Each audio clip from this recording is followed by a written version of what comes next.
নমস্কার, আমি গণেশাধিকা রাজশ্রী আবার চলে এসেছি আপনাদের সামনে এ সপ্তাহের নতুন একটি এপিসোড নিয়ে। চলুন শুরু করা যাক আজকের এপিসোড।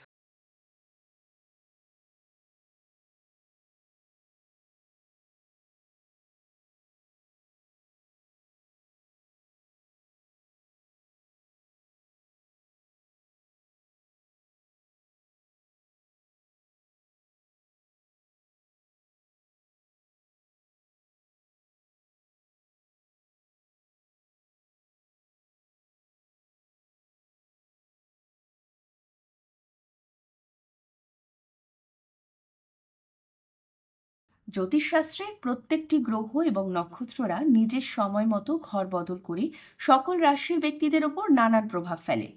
সেটি কখনো কোনো রাশির ব্যক্তিদের জন্য সুখের হয়, আবার কারোর জন্য খুব সমস্যার হয়।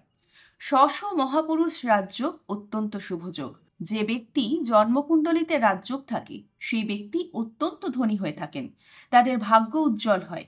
এই শুভ রাজযোগের প্রভাবে ব্যক্তির জীবনে খুব শুভ সময় শুরু হয়। যখন কোনো রাশির জাতক জাতিকাদের জন্মকুণ্ডলিতে চন্দ্র থাকে, কেন্দ্রে শনিদেব থাকে।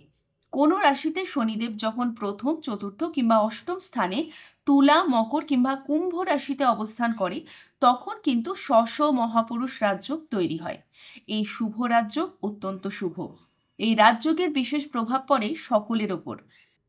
মহাপুরুষ রাজযোগের প্রভাবে ব্যক্তি জীবনে খুব ধনী হন। শুধু তাই নয়, এদের আর্থিক দিকেও খুব লাভ হয়। এরা কর্মজীবনে খুব এগিয়ে যেতে পারেন, স্বাধীনভাবে থাকতে পছন্দ করেন। এরা কারো কথা মেনে চলতে পছন্দ করেন না, নিজেরা যেটা মনে করেন সেটাই করেন। এরা বিলাসবহুলভাবে জীবন কাটাতে খুব পছন্দ করেন।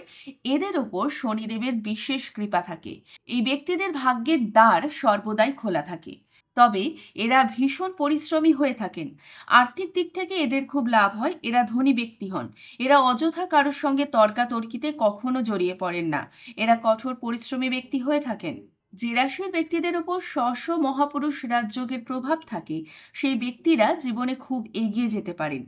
এরা চাকরি থেকে ব্যবসা সকল ক্ষেত্রেই এগিয়ে যেতে পারেন। এরা প্রচুর সম্পত্তির মালিক হন। এমনকি বিবাহিত জীবন থেকে পারিবারিক জীবনেও এরা সুখে থাকতে পারেন। এরা আর্থিক দিক থেকে যথেষ্ট উন্নতি করতে পারেন।